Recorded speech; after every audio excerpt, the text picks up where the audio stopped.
প্রিয় শিক্ষার্থীরা, আসসালামু আলাইকুম। আশা করি সবাই ভালো আছো। আজকে চলে আসলাম আরেকটি নতুন পর্বে। এই পর্বে আলোচনা করব অধ্যায় 1 4 পৃষ্ঠার এই 4 নম্বর অঙ্ক নিয়ে। এখানে যে তোমরা ফাঁকা ঘরগুলো দেখতে পাচ্ছ, এই অঙ্কগুলো নিয়ে আলোচনা করব। তো তোমরা ক্লাসটি প্রথম থেকে শেষ পর্যন্ত ধৈর্য সহকারে দেখবা। আমি তোমাদেরকে সহজভাবে বুঝে দেওয়ার চেষ্টা করব ইনশাআল্লাহ। আর আমার চ্যানেলে নতুন হয়ে থাকলে অবশ্যই চ্যানেলটি সাবস্ক্রাইব করে আমার পাশে থাকবে এবং ভিডিও ভালো লাগলে একটি লাইক কমেন্ট করে দিবে।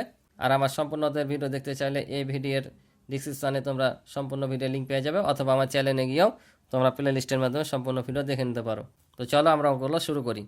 তো এখানে দেখতে পাচ্ছ, বলছে নিচের প্রক্রিয়া অনুসরণ করে পাশাপাশি গুণ করি। তো আমরা সব সময় গুণ করেছি নিচে নিচে, আর পাশাপাশি গুণ করেছি কেমন? ছোট ছোট যে গুণগুলো ছিল এক সংখ্যার, এই সংখ্যাগুলো আমরা পাশাপাশি গুণ করেছি।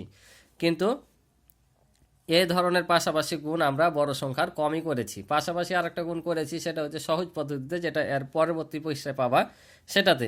কিন্তু এই ধরনের গুণ আমরা সাধারণত পাশাপাশি কমই করেছি, বড় সংখ্যার গুণ কমই করেছি। কিন্তু এখানে দেখো একটা টেকনিক তারা দিয়ে রেখেছে, সেই টেকনিক দিয়ে আমাদেরকে এই অঙ্কগুলো সলিউশন করা লাগবে। তো এখানে দেখো কিছু একটু প্রক্রিয়া দেওয়া আছে, সম্পূর্ণ দেওয়া নাই, শুধু প্রক্রিয়াটা দেখে দিয়েছে। এই প্রক্রিয়া অনুযায়ী এই নিচের অঙ্কগুলো করা লাগবে, সব এই অঙ্কগুলো সব করা লাগবে, ঠিক আছে? তো আমি এগুলো একটু জাস্ট তোমাদের একটু ধারণা দিই, তারপর এগুলোতে বিস্তারিতভাবে বুঝাবো। তো এখানে দেখো 6042 গুণিত 1514 দেওয়া আছে, অর্থাৎ 1514 দেওয়া আছে। এটাকে গুণ করতে হবে। তো এখানে প্রক্রিয়া দিয়ে রেখেছে হালকা, দেখো যে 6042কে এই 1510 4 দিয়ে আবার যোগ করে গুণ করেছে। এই যেখানে বন্ধনী দেওয়া আছে, ঠিক আছে, মানে এগুলো সব সংখ্যাকে এত দিয়ে গুণ বোঝাচ্ছে, ঠিক আছে? অর্থাৎ এখন এগুলোকে এটা দিয়ে গুণ করতে হবে, বা এটা দিয়ে এটাকে, এটা দিয়ে এটাকে, এটা দিয়ে এটাকে, প্রত্যেকটাকে গুণ করতে হবে। কিন্তু এই সংখ্যাগুলো পাইলাম কোথায়? এটা হচ্ছে বিষয়, যে আমরা এই 1510 4 পাইলাম কোথায়, তাই না? তো এখানে লক্ষ্য করে দেখো, এটাকে বলে আমরা গুণক, এটাকে বলি গুণ্য। তো এই গুণককে ভেঙে এই জিনিসগুলো এসছে। দেখো একক দশক শতক হাজার, হাজারের ঘরে কত ছিল? 1, তাই এখানে 1000 নিয়েছি। একক দশক শতক, শতকের ঘরে ছিল কত? 500, তাই এখানে 500 নেওয়া হয়েছে। দশকের ঘরে 1, তাই 10 নেওয়া হয়েছে, কারণ 1 10 আছে, আর এককের ঘরে 4। অর্থাৎ আমরাকে এই সংখ্যাগুলো তাদের স্থানীয় মান অনুযায়ী আমাদের কি করতে হবে? এখানে ভেঙে ভেঙে বসাতে হবে, বুঝেছো? এখানে হাজারের ঘরে যা থাকবে তত হাজার দিয়ে গুণ করতে হবে, শতর ঘরে যত থাকবে তত 100 দিয়ে গুণ করতে হবে, দশকের ঘরে যত থাকবে তত 10 দিয়ে গুণ করতে হবে, আর এককের ঘরে যা থাকবে তা দিয়ে এই সংখ্যাটাকে গুণ করতে হবে। কিন্তু এখানে আমাদের প্রথমে কি করতে হবে? যোগ করে বসাতে হবে। কারণ দেখো এই সংখ্যাগুলো যদি আমরা আবার যোগ করি, এই সংখ্যাটাই পাবো। কারণে 0 4 যোগ করলে দেখো 4ই আসছে। আবার দেখো এখানে 1, দশের ঘরে 1 1 1ই আসছে। আবার শতকের ঘরে যোগ করলে 5 5 আসছে, একের ঘরে 1 আসছে। অর্থাৎ এখানে যে সংখ্যাগুলো আমাদের থাকবে সেগুলো স্থানীয় মান অনুযায়ী ভেঙে ভেঙে আমাদের এখানে যোগ আকারে বসিয়ে তখন এগুলোর সাথে গুণ করতে হবে, যেটা এই যে দেখো নিচের প্রক্রিয়াতে দেওয়া আছে, যে প্রত্যেকটা যে আমরা ভেঙে ভেঙে পেয়েছি প্রত্যেকটাই এটার সাথে একবার করে গুণ হবে, বুঝছো?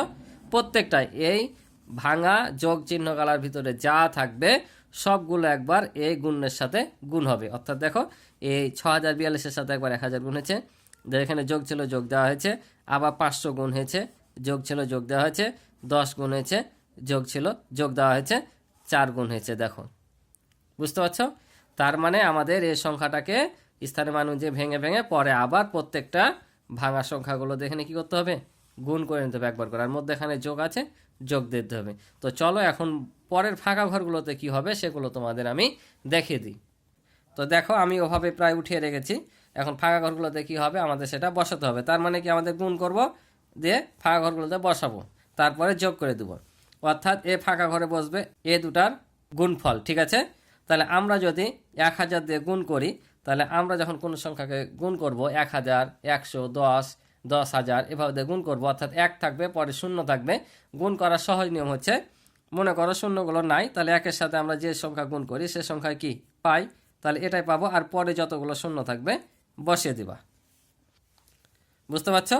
তাহলে এখানে আমরা মনে করো শূন্য দুটা নাই, শুধু 5 দিয়ে রেখে আমরা গুণ করব, তাহলে কত হবে? পরে শূন্য আমরা বসিয়ে দেবো। তাহলে 5 2 না 10, হাতে থাকে কত? 1, 4 5 20, আর হাতের 1 21-এর 1, হাতে থাকে হচ্ছে 2। এই শূন্যের সাথে যা গুণ করি শূন্য হয়ে যাবে, হাতে 2 এখানে বসে যাবে। আবার 5 6 30 30 বসে গেল। আর এই যে দুটা শূন্য আমরা এখানে কি করব? এখন বসিয়ে দেবো।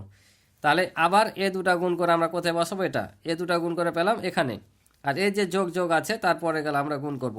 তাহলে আবারও 10 আছে, তাহলে আমরা এখানে 642 বসিয়ে দেবো, আর এখানকার একটা শূন্য কি বসিয়ে দেবো, কারণ 1 দিয়ে গুণ করলে এটা হবে, আর একটা শূন্য বসিয়ে দেবো বললাম। আবার 4 দিয়ে এটাকে গুণ করবো, 4 দিয়ে গুণ করলে কত হবে, 4 দেবো না 8, 4 4 16 6, হাতে থাকে কত 1, শূন্যর সাথে যাই গুণ করি 0, আর হাতের 1 এখানে বসে যাবে। আবার 4 6 কত হয়, 24 হয়, 24 বসে গেলো। ঠিক আছে, তাহলে এখন কি করতে হবে, দেখো এখানে সব কি যোগ আছে না, তাহলে আমরা এই 4টা এখন কি করে দেব, যোগ করে দেব। তাহলে সবগুলো সংখ্যা যদি আমরা যোগ করি তাহলে পাবো 91,47,588, 91,47,588 পাবো। ঠিক আছে, আমি যোগ করে নিয়েছি, যোগ করে আমরা এটা পেলাম। যোগ যদি করো তোমরা এটাই পাবা, তোমরা নিচে নিচে বসে যোগগুলো করে নিবা। ঠিক আছে, আমি তারপরে যদি একটু দেখাই, তাহলে আমাদের এটা হচ্ছে উত্তর। আশা করি বুঝেছো।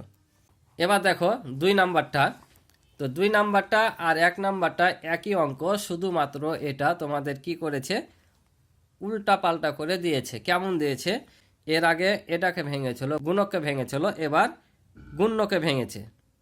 বুঝছো, এখানে এই গুণককে ভেঙেছিল অর্থাৎ ডান পাশেরটাকে, ডান পাশের সংখ্যাটাকে, এবার গুণ্য অর্থাৎ বাম পাশের সংখ্যাটাকে আমাদের এখানে ভেঙে ভেঙে করতে হবে। উত্তর কিন্তু একই আসবে, জাস্ট শুধু নিয়মটা দেখার জন্য এটা তোমাদের দেখেছি। অর্থাৎ তোমরা চাইলে এটা ভেঙে করতে পারবা, এটা ভেঙে করতে পারবা। ঠিক আছে, ওই জন্য এর আগে দেখো এটা ভেঙে এটা পেয়েছিল, এর আগে এবার এটা ভেঙে এটা পাবে। ঠিক আছে, বুঝতে পারছো তো, চলো করে দেখা তাহলে আরও ক্লিয়ার হবে।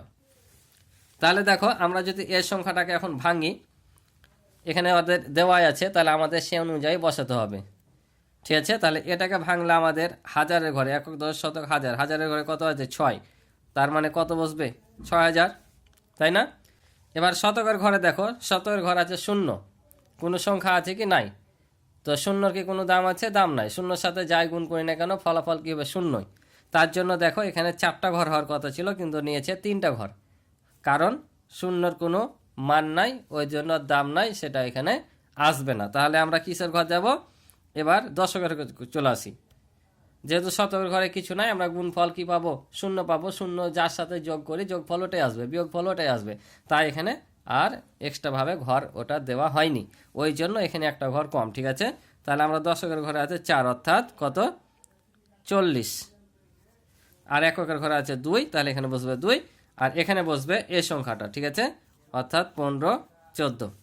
এর আগে এটাকে ভেঙেছিলাম, এবার এটাকে ভাঙলাম। ঠিক আছে, এই যে এখানে দেখানো হয়েছে। তাহলে এখন আবার আমরা কি করব, এখন এই সংখ্যাটার সাথে এটা একবার গুণ করব, এটা একবার গুণ করব, এটা একবার গুণ করব। ঠিক আছে, তাহলে দেখো আমরা এখন তাহলে কি লিখবো, এখানে 6000 গুণিত 1514, আবার 40 গুণিত হচ্ছে এটা 1514, আবার 2 গুণিত 1514। এখন আমরা এখানে গুণ করে দেব, তো গুণ করি, তো শূন্যগুলো পরে বসাবো। মনে করো 6 দিয়ে গুণ করছি, তাহলে এখানে কত হবে 4 6 24 4, হাতে থাকে হচ্ছে 2, 6 6 আর 2 হচ্ছে 8, আবার হচ্ছে 5 6 30 0, হাতে থাকে 3, 6 6 আর 3 কত হয় 9, আর এই যে এখানে কয়টা শূন্য বাকি ছিল, 3টা, তাহলে এই 3টা শূন্য আমরা এখানে বসিয়ে দেবো, 1 2 3। ঠিক আছে, তাহলে দেখো এখানে যোগ ছিল, যোগ দেওয়া আছে। এবার 40 দিয়ে এটা গুণ করবো, তো মনে করো শূন্যটা পরে বসিয়ে দেবো আমরা। তাহলে 4 4 কত হবে 16 6, হাতে থাকে 1, 4 4 আর হাতে রাখে 5, এখানে 4 5 20, 20 0, হাতে থাকে হচ্ছে 2, 4 4 আর 2 হচ্ছে 6, আর এখানে এই শূন্যটা বসিয়ে দেবো। এবার এটা তো গুণ করলে 4 2 না 8, 2 1 2, 5 2 না 10 0, হাতে থাকে 1, 2 1 2 আর হাতে রাখে 3। এখন এগুলো আমরা কি করব, যোগ করে দেব। যেহেতু অঙ্ক একই, শুধু এটা আর এটা উলট পালট করেছে, কিন্তু সংখ্যা দুটো একই, তাই আমরা যেভাবে গুণ করি না কেন ফলাফল কি আসবে, ওইটাই আসবে। তাহলে আমাদের ফলাফল কত পেয়েছিলাম, ফলাফল পেয়েছিলাম 91,47,588 পেয়েছিলাম। তাহলে এটাই হবে আমাদের উত্তর। তো আশা করি অঙ্কগুলো বুঝেছো। আজকে এ পর্যন্ত ছিল এ পর্বে অঙ্ক, পরবর্তী পর্বে পাশাপাশি গুণ করে অঙ্কগুলো নিয়ে আলোচনা করব। তো আজকে এ পর্যন্ত, ভালো থাকো, সুস্থ থাকো, আল্লাহ হাফেজ।